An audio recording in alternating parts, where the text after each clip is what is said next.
Hi guys, welcome to our channel.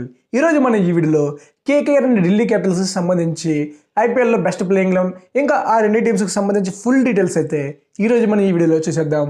Guys, video అయితే చాలా interesting ఉంటుంది. లాస్ట్ వరకు చూసేసి ఈ రెండు టీమ్స్లో మీ ఫేవరెట్ టీం ఏంటి, ఇంకా ఐపీఎల్లో మీ ఫేవరెట్ టీం ఏంటి అనేది కామెంట్ చేసేయండి. ఇంకా మనం వీడియోలోకి వచ్చేస్తే మొదటగా మనం ఐపీఎల్ ఆక్షన్లో ఢిల్లీ క్యాపిటల్స్ గురించి చూసుకుంటే, ఢిల్లీ క్యాపిటల్స్ ఈ ఇయర్ ఐపీఎల్ ఆక్షన్ అయితే అయిపోయింది. నెక్స్ట్ ఇయర్ ఐపీఎల్ ఆక్షన్ నుంచి వాళ్ళు ఒక పని అయితే చేయాలి. అదేంటంటే ఆక్షన్లోకి వెళ్ళేటప్పుడు ఆ గుండాయిని అయితే మాత్రం ఆక్షన్లోకి అయితే తీసుకెళ్ళకూడదు. ఏంటంటే అతనికి వాళ్ళ టీంకి సంబంధించి మంచి ప్లేయర్స్ కొనాలన్న ఉద్దేశం ఉందో లేదో తెలియదు, కానీ ఆక్షన్లో మాత్రం పక్క టీంలు కొనే ప్లేయర్కి ఇంకా అమౌంట్ పెంచాలని చెప్పి చేతులు అయితే ఎత్తుతున్నాడు, కానీ బట్ ఆ ప్లేయర్ని కొనట్లేదు. చివరికి వాళ్ళకే వదిలేస్తున్నాడు. ఇంకా ఢిల్లీ టీం విషయానికి వచ్చేసరికి 29 కోట్లతో ఆక్షన్లోకి వెళ్తే ఒక్కరు కూడా సూపర్ స్టార్ ప్లేయర్ని అయితే కొనలేదు. కొన్న వాళ్ళందరిలో అన్కాప్ ప్లేయర్స్ అండ్ వాళ్ళ దేశాల తరపున తక్కువ మ్యాచెస్ ఆడిన ప్లేయర్స్ మాత్రమే కొనడం జరిగింది. సో నెక్స్ట్ ఇయర్ జరిగే ఐపీఎల్ ఆక్షన్లో ఢిల్లీ మేనేజ్మెంట్ ఆ గుండాయిని కాకుండా ఎవరిని ఆక్షన్లో తీసుకెళ్ళినా మంచి ప్లేయర్స్ అయితే కొంటారు. ఇప్పుడు ఇంకా ఢిల్లీ క్యాపిటల్స్ ఆక్షన్లో ఎవరెవరు కొన్నారు అని మనం చూసుకుంటే, మొదటిగా మిడిల్ ఆర్డర్ బ్యాటర్ కావాలని చెప్పి హ్యారీ బ్రూక్కి 4 కోట్లు పెట్టుకుంటే, జేరీ జనర్సన్కి 5 కోట్లు పెట్టుకున్నారు.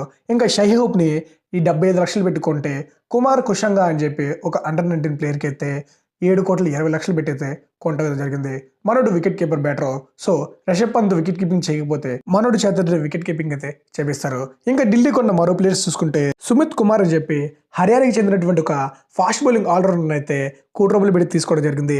ఇంకా జమ్మూ కాశ్మీర్కి చెందిన రసిక్ సలాం అని చెప్పి ఒక రైట్ అండ్ ఫాస్ట్ బౌలర్ని అయితే ఢిల్లీ క్యాపిటల్స్ బేస్ 20 లక్షలు తీసుకుంటే, ఇంకా ఫారిన్ ఆల్రౌండర్ అనేటువంటి ట్రిస్టన్ స్టబ్స్ని 50 లక్షలు పెట్టి తీసుకోవడం జరిగింది.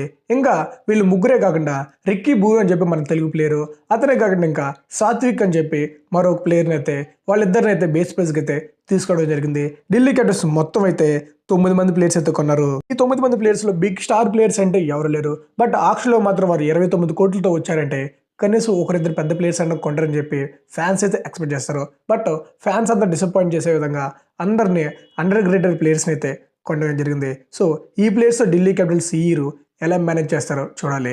ఇప్పుడు ఇంకా ఢిల్లీ టీం యొక్క బెస్ట్ ప్లేయింగ్ లెవెన్ ఫస్ట్ మ్యాచ్కి సంబంధించి ఎలా ఉంటుంది అని మనం చూసుకుంటే, ఓపెనర్లుగా David Warner and Prithvi Shaw వీళ్ళిద్దరు combination Delhi Capitals last 2 years నుంచి ట్రై చేస్తున్నారు. వీళ్ళిద్దరిలో డేవిడ్ వార్నర్ అయితే ఫుల్గా సక్సెస్ అవుతున్నారు, కానీ బట్ పృథ్వీ షా మాత్రం ఎప్పుడు ఫెయిల్ అవుతున్నాడు. ఢిల్లీ క్యాపిటల్స్ నమ్మకం పెట్టి ఈ ఇయర్ కూడా మనోని అయితే రిలీజ్ చేయడం రేట్ని అయితే చేస్తున్నారు. సో అట్లీస్ట్ ఈ ఇయర్ అయినా తన పొటెన్షియల్ ప్రకారం గేమ్ ఆడితే పృథ్వీ షాని అయితే ఆపేవాడు ఉండో. బట్ మనోడు ఫిట్నెస్ మీద ఫోకస్ చేయకుండా ఈ మధ్య కాలంలో కొంచెం చబ్బీగా తయారై ఇంజురీ మీద ఇంజురీ అవుతున్నాడు. సో మనోడు తన ఫిట్నెస్ మీద ఫోకస్ చేసి మంచి నాక్ ఆడి ఢిల్లీ క్యాపిటల్స్ తరపున మంచి కంబ్యాక్ ఇవ్వాలని కోరుకుందాం. ఇంకా వన్డౌన్లోకి వచ్చేసరికి మిచెల్ మార్ష్ బ్యాటింగ్లో లాస్ట్ 1 year నుంచి అయితే మాత్రం అద్భుతమైన ఫామ్లో ఉన్నాడు. ఇంకా ఢిల్లీ క్యాపిటల్స్కి మిచెల్ మార్ష్ ఉండటం వల్ల బ్యాటింగ్ మాత్రమే కాదు ఇంకొక అడ్వాంటేజ్ ఉంది. అదేంటంటే మిచెల్ మార్ష్ ఫాస్ట్ బౌలింగ్ కూడా వేయగలడు. అది కూడా స్లో పిచ్చెస్లో చాలా ఎఫెక్టివ్గా ఫాస్ట్ బౌలింగ్ వేస్తాడు. ఢిల్లీ ఎలాగో స్లో పిచ్చే కాబట్టి మనోడు లాస్ట్ ఇయర్ ఐపీఎల్లో చాలా బాగా బౌలింగ్ అయితే వేసాడు. సో ఈ ఇయర్ ఐపీఎల్లో కూడా మిచెల్ మార్ష్ అయితే తన బౌలింగ్తో అద్దరగొట్టరని చెప్పొచ్చు. ఇంకా 2 downలోకి వచ్చేసరికి కెప్టెన్ రిషబ్ పంత్ ఎగ్జాక్ట్గా లాస్ట్ ఇయర్ ఇదే మంత్లో అయితే తనకైతే యాక్సిడెంట్ అయితే అవడం జరిగింది. ఇప్పటికి 1 year అవుతుంది. మనోడు ఇంకా ఫుల్గా అయితే రికవర్ అవ్వలేదు. ఎందుకంటే మనోడికి అయింది పెద్ద యాక్సిడెంట్ కాబట్టి. సో రికవర్ అవడానికి చాలా టైం అయితే పడుతుంది. ఇప్పుడు ఇంకా రిషబ్ పంత్కి సంబంధించి ఐపీఎల్లో ప్లేయర్గా ఆడతాడా, ఇంపాక్ట్ ప్లేయర్గా ఆడతాడా, అసలు వస్తాడా లేదని చూసుకుంటే రిషబ్ పంత్ ఐపీఎల్కి అయితే కన్ఫర్మ్గా వస్తాడు. బట్ అది ప్లేయర్గానే ఇంపాక్ట్ ప్లేయర్గా అనేది ఇప్పుడు వచ్చే ఫిబ్రవరిలో అయితే ఎన్సీలో తనకైతే ఒక టెస్ట్ అయితే కండక్ట్ చేస్తారు. ఆ టెస్ట్లో మనోడు పాస్ అయితే ఫుల్ ప్లేయర్గా ఆడతాడు. ఒకవేళ టెస్ట్లో కొంచెం ఫిట్నెస్ కానీ తక్కువగా ఉంటే తన్ని ఇంపాక్ట్ ప్లేయర్కి అయితే ఆడిపిస్తారు. ఇంకా నెంబర్ 5లోకి వచ్చేసరికి Harry Brook. Last year Harry బ్రూక్ని మన ఎస్ఆర్హెచ్ 13 కోట్లు పెట్టుకుని 14 మ్యాచ్లు ప్లేయింగ్ లెవెన్లో అవకాశం ఇస్తే మనోడు ఒక మ్యాచ్లో సెంచరీ కొట్టాడు, మిగతా మ్యాచెస్ అన్నింటిలో ఫెయిల్ అయ్యాడు. కానీ రీసెంట్ టైంలో మనోడు చాలా మంచి ఫామ్లో ఉన్నాడు. ఇంగ్లాండ్ తరపున T20స్లో కానీ వన్డేస్లో కానీ మిడిల్ ఆర్డర్లో బాగా ఆడినాడు కాబట్టి సో ఢిల్లీ క్యాపిటల్స్ తరపున ఈ ఇయర్ బాగా మంచి నాకైతే ఆడాలని చెప్పి కోరుకుందాం. ఇంకా నెంబర్ 6లోకి వచ్చేసరికి అక్షర్ పటేల్ లాస్ట్ 2 years నుంచి ఢిల్లీ క్యాపిటల్స్కి నెంబర్ 6లో వచ్చి సూపర్గా బ్యాటింగ్ చేస్తున్నాడు. మనోడు స్ట్రైక్ రేట్ అవుతుంది నెంబర్ 6లో దగ్గర 200 అయితే ఉంది. ఎందుకంటే మనోడు ఫినిషర్గా వస్తాడు కాబట్టి ఫస్ట్ బాల్ నుండి 6 కొడుతున్నాడు. సో ఈ ఇయర్ కూడా అదే నాకైతే కంటిన్యూ చేయాలి. ఇంకా అక్షర్ పటేల్ బౌలింగ్ అంటారా ఎప్పుడు ఒకే బాట్ ఉంది.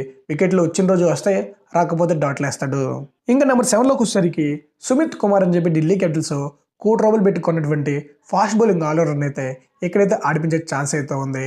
మనుడు హర్యానా తరపున నెంబర్ 7లో వచ్చి బ్యాటింగ్ అయితే అద్దరు కొట్టాడు. ఇంకా బౌలింగ్లో కూడా మనుడు అన్ని రకాల వేరియేషన్స్ అయితే చేస్తాడు. ఎక్కువగా డెప్త్ ఓవర్స్లో బౌలింగ్ చేస్తాడు.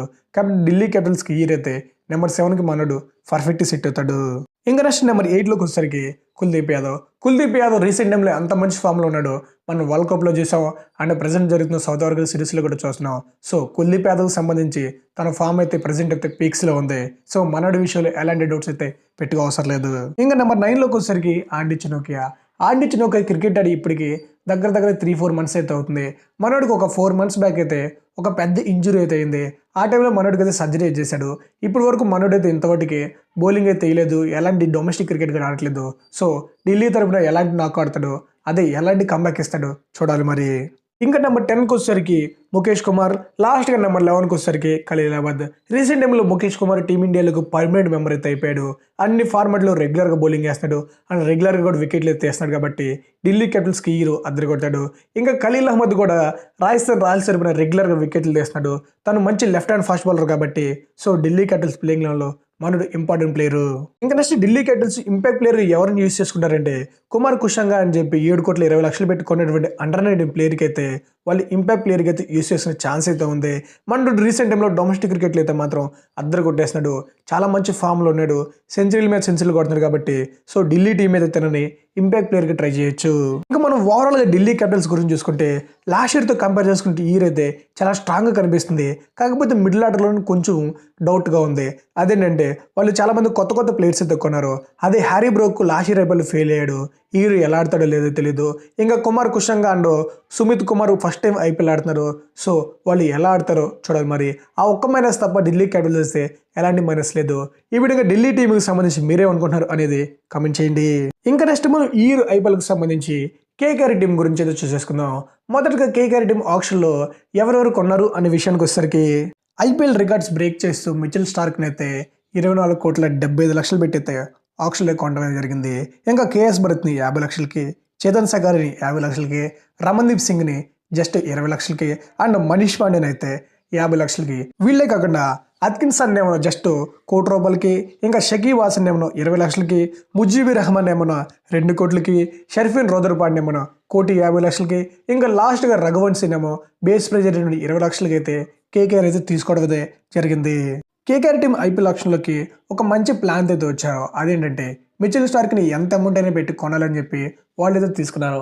అండ్ మిచెల్ స్టార్క్కి 24 కోట్లు పెట్టినా వాళ్ళ దగ్గర ఉన్నటువంటి తక్కువ అమౌంట్తో అయినా వాళ్ళు బేస్ ప్రైజ్లో మంచి ప్లేయర్స్ కొన్నారని చెప్పి అయితే అనుకోవచ్చు.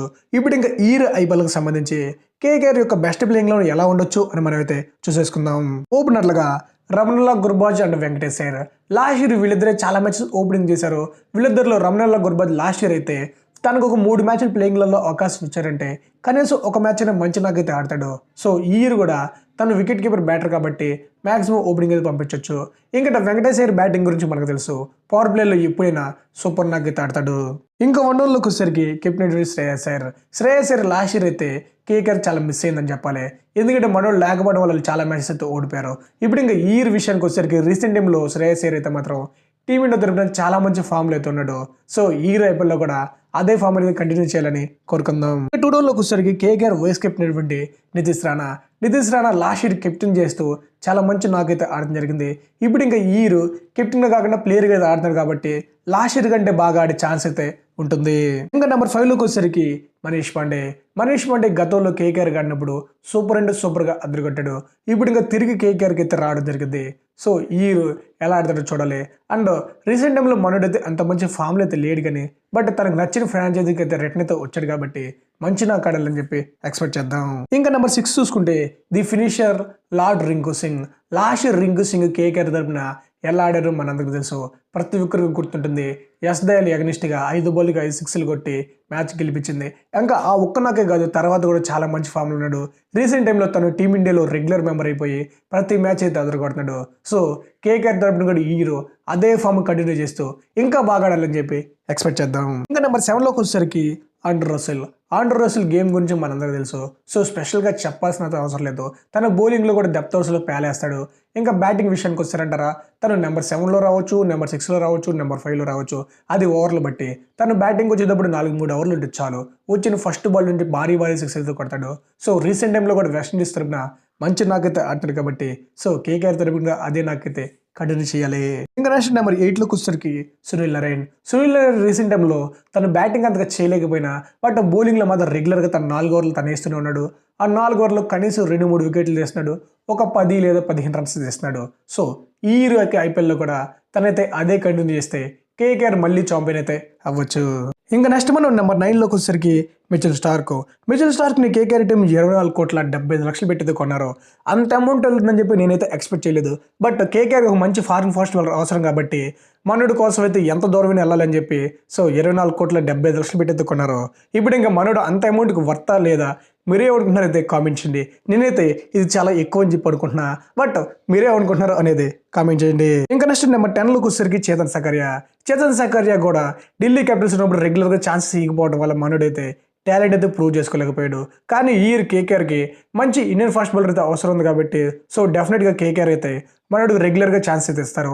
అండ్ రీసెంట్ టైంలో మనోడు బౌలింగ్ యాక్షన్ మీద కొంచెం కంప్లీట్ అయితే వచ్చింది. అది ఈ మంత్లో కానీ నెక్స్ట్ మంత్లో కానీ ఆ బౌలింగ్ యాక్షన్ మీద ఒక టెస్ట్ అయితే మళ్ళీ అయితే కండక్ట్ చేస్తారు. ఆ టెస్ట్లో మనోడు కానీ పాస్ అయ్యాడంటే సో మనోడు యథావిధిగా బౌలింగ్ వేయచ్చు.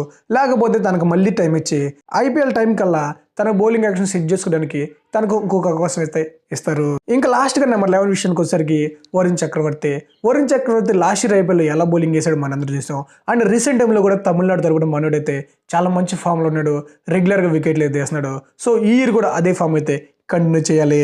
ఇంకా నెక్స్ట్ కేకేఆర్ టీం ఇంపాక్ట్ ప్లేయర్గా ఎవరిని యూస్ చేస్తారు అని మనం చూసుకుంటే వాళ్ళు సుయేష్ శర్మని అయితే యూస్ చేస్తారు. సుయేష్ శర్మ రీసెంట్ టైంలో ఢిల్లీ తరపున అయితే మాత్రం తన డొమెస్టిక్లో అద్దరు కొడుతున్నాడు. ముఖ్యంగా కేకేఆర్లో ఉన్నటువంటి వరుణ్ చక్రవర్తి అండ్ సునీల్ నారాయణ కంటే కూడా మనోడే సూపర్గా స్పిన్ బౌలింగ్ అయితే వేస్తున్నారు కాబట్టి సో ఈ ఇయర్ కేకేఆర్కి మనోడే ఎక్స్పెక్టర్ అయితే అయ్యే ఛాన్స్ ఉంది.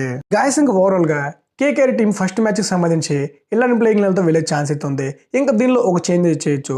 అదేంటంటే జేసన్ రాయ్ మాకు ఓపెనర్గా కావాలనుకుంటే రమణలాల్ గుర్బాజ్ని పక్కన పెట్టి జేసన్ రాయ్ని అయితే తీసుకోవచ్చు.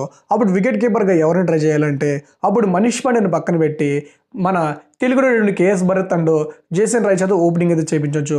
అప్పుడు కేఎస్ భరత్ వికెట్ కీపింగ్ చేస్తాడు అండ్ తను ఓపెనర్గా మంచి నాకైతే ఆడిన అనుభవం ఉంది కాబట్టి so KS Bharat Jason Roy opening చేస్తే 1 డౌన్లో వెంకటేష్ అయ్యర్, 2 డౌన్లో శ్రేయస్ అయ్యర్, 3 డౌన్లో నితీష్ రాణా అండ్ నెంబర్ 6లోకి వచ్చేసరికి రింకు సింగ్, అలా ఇలాంటి 11 కూడా కేకేఆర్ అయితే ట్రై చేయొచ్చు.